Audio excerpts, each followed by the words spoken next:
Ça y est, c'est fait. La Chine est en furie.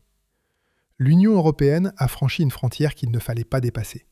Et la tempête diplomatique s'abat avec une intensité jamais vue.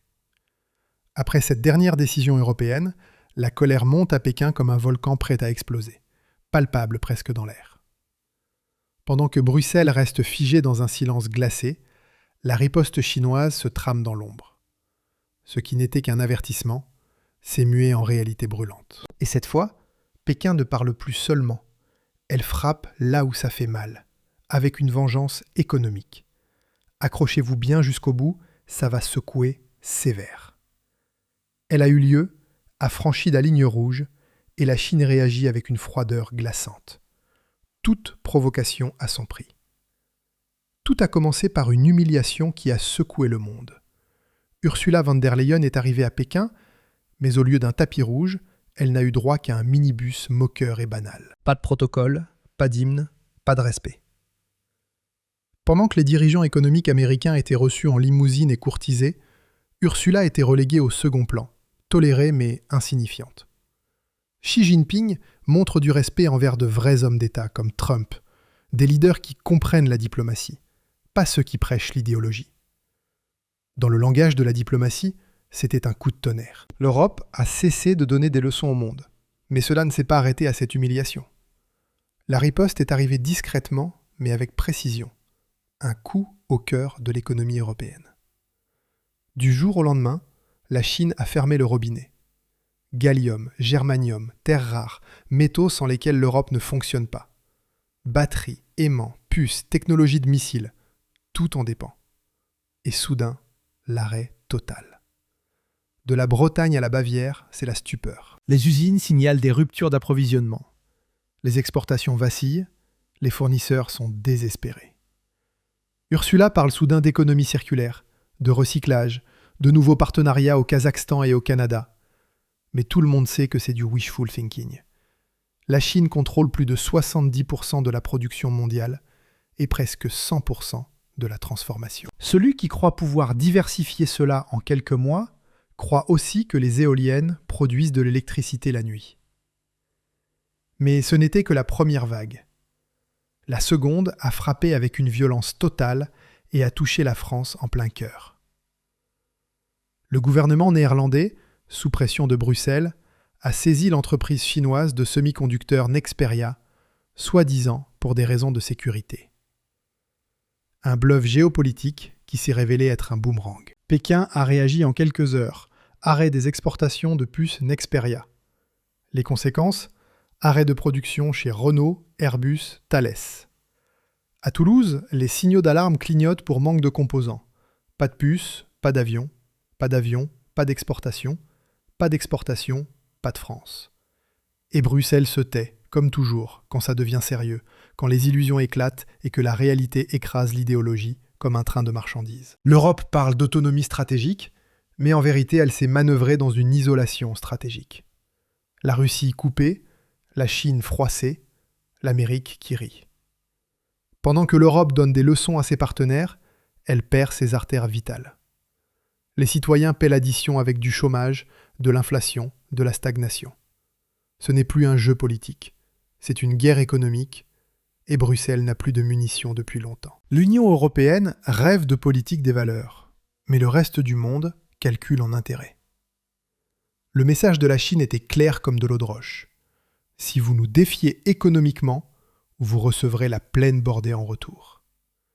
Et cette bordée ne touche pas n'importe quel marché. Elle touche les familles, les travailleurs, les entreprises. Dans le sud de la France, les chaînes de montage s'arrêtent. Les fournisseurs licencient des employés. Les petites et moyennes entreprises luttent pour survivre. Pas de micropuces, pas d'avenir. Ursula von der Leyen parle de résilience et de relance européenne, mais plus personne n'écoute, ni à Moscou, ni à Pékin, ni à Washington. L'Europe est devenue une prédicatrice morale que plus personne ne prend au sérieux. Les sanctions contre la Russie n'ont pas affaibli Moscou, mais l'ont renforcé. Les leçons à la Chine n'ont pas déclenché de réformes, mais ont fermé les rangs. Et le partenariat avec les États-Unis est un marché de dupes. L'Amérique vend, l'Europe achète. Pétrole, gaz, armes, gaz naturel liquéfié à prix premium.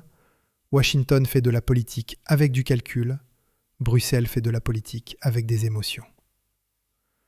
Pendant que Bruxelles pompe des milliards dans des projets verts prestigieux, les États-Unis construisent de nouvelles aciéries et soutiennent leur industrie. Make America Great Again n'était pas un slogan, c'était une stratégie. Et la Chine observe, apprend, tire les ficelles, non pas avec des tanks, mais avec des brevets, non pas avec des bombes, mais avec des batteries. L'Europe croit pouvoir se placer moralement au-dessus de la Chine, mais l'idéologie ne remplace pas une chaîne d'approvisionnement. À Bruxelles, on s'accroche à des concepts comme l'Open Strategic Autonomy parce qu'on a perdu le contrôle depuis longtemps. La Chine joue aux échecs, l'Europe joue à la maternelle. L'Union européenne voulait isoler la Russie et s'est isolée elle-même. La Chine exploite ce vide. Elle livre à la Russie par des détours via le Kirghizistan, le Kazakhstan, l'Ouzbékistan. Les exportations de machines du Kirghizistan vers la Russie ont augmenté de 41 000%. Un hasard ? Non. C'est de la guerre économique dans l'ombre. Pékin a créé un réseau, la Belt and Road Initiative. Routes, ports, lignes de chemin de fer de la Chine à Moscou, un contournement logistique autour de l'Europe. Ce système repose sur 3 principes. Durabilité, déniabilité, double bénéfice. Durabilité, car cette infrastructure est conçue pour des décennies, robuste et bétonnée. Déniabilité, car tout est masqué. Les marchandises sont réétiquetées, les entreprises servent de couverture, les paiements passent par des États tiers. Double bénéfice. La Chine approvisionne la Russie tout en testant comment contourner les sanctions.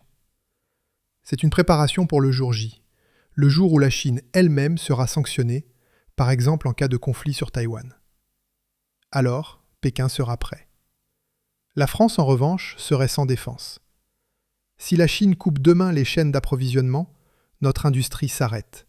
Pas de matières premières, pas de puces, pas de batteries. C'est la vraie menace de la Chine. Nous pouvons éteindre votre économie en 24 heures. Et pendant que Bruxelles parle d'exporter la démocratie, la Chine exporte le pouvoir. Emmanuel Macron se tient comme un capitaine sur un navire en feu dont l'équipage préfère débattre de la chanson que l'orchestre doit jouer. Il parle de compétitivité, mais il sait que Bruxelles ne permet pas de vraies réformes. Sa politique étrangère guidée par les valeurs n'est rien d'autre qu'un vol à l'aveugle vers la catastrophe. Nous nous strangulons avec des sanctions, tandis que la Chine et la Russie forgent de nouvelles alliances. L'Europe et la France perdent leur énergie, leur industrie et leur avenir. Tout cela au nom d'une politique qui ne protège plus rien, sauf l'ego de Bruxelles. Pendant que la Chine a sécurisé ses chaînes d'approvisionnement via l'Asie centrale, la France se débat avec la bureaucratie, les taxes CO2 et l'idéologie. Chaque dollar qui passe par Bichkek vers Moscou est une leçon pour la Chine. C'est comme ça qu'on survit aux sanctions occidentales.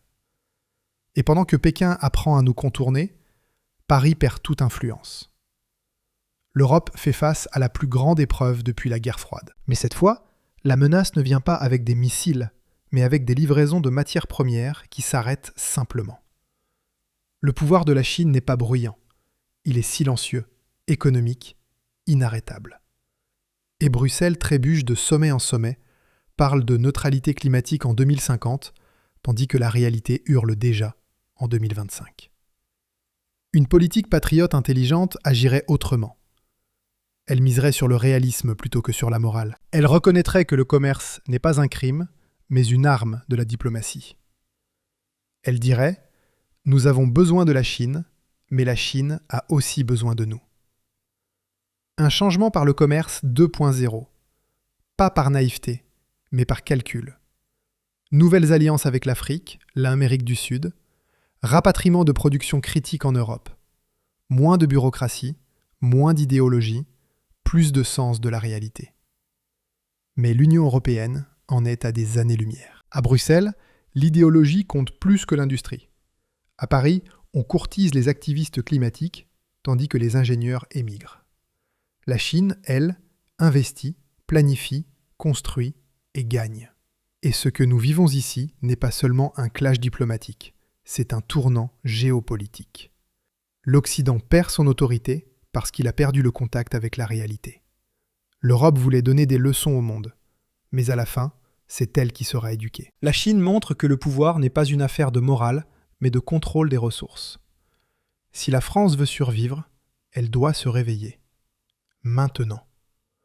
Nous devons nous détacher de cette arrogance bruxelloise, de cette politique étrangère ivre de valeurs qui nous mène à l'abîme. Nous avons besoin de souveraineté, d'énergie, de matières premières, de production de nouveaux en main française. La Chine a tracé la ligne rouge, et cette fois, elle est réelle. Si nous continuons comme ça, le jour viendra où Pékin sourira simplement et dira « Vous n'avez plus rien à nous offrir ». Alors la France s'arrêtera, économiquement, politiquement, moralement. Nous avons encore une chance de l'éviter, mais seulement si nous reconnaissons enfin la réalité. Cette crise nous concerne tous. Il s'agit de nos emplois, de notre avenir, de notre pays. La Chine menace la France et nous devons enfin nous réveiller pour une Europe forte, libre et souveraine. Abonnez-vous à la chaîne et activez la cloche pour ne pas manquer nos prochaines révélations. À la prochaine.